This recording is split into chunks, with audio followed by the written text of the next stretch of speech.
City Council has adopted the city's new strategic plan, but not without some pushback during last night's meeting. There was a significant amendment to the plan that'll shape Council's decisions until 2027 that puts more focus on the growth of the city.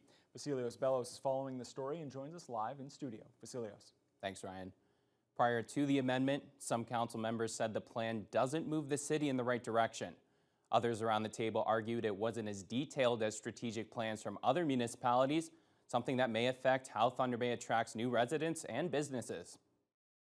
City Council has adopted its new strategic plan that'll help guide decisions until 2027, though not before adding a goal councilors felt was crucial to Thunder Bay's future.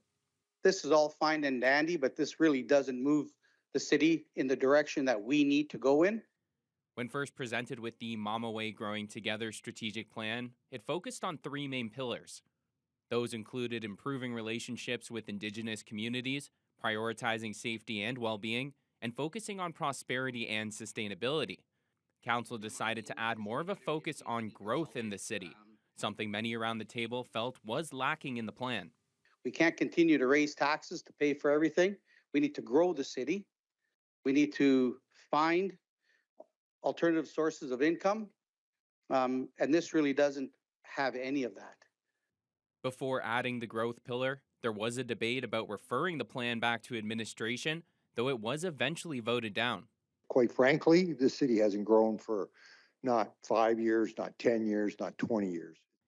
Northwood Councillor Dominic Pascolino agreed adding growth in the city, including housing developments, as a crucial point, but felt a referral would have prevented council from beginning to achieve goals in other areas of the plan.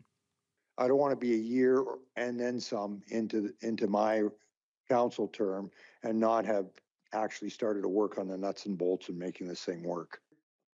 There were some around the table who were disappointed with the plan itself. That includes Councillor Rajni Agarwal, who brought Sudbury's strategic plan to the meeting to compare, believing businesses and residents consider these documents when deciding next moves. Maybe if I'm opening up my roof, I can go anywhere, but I'm going to go where they're organized and they're ready compared to what we have here for 4 pages.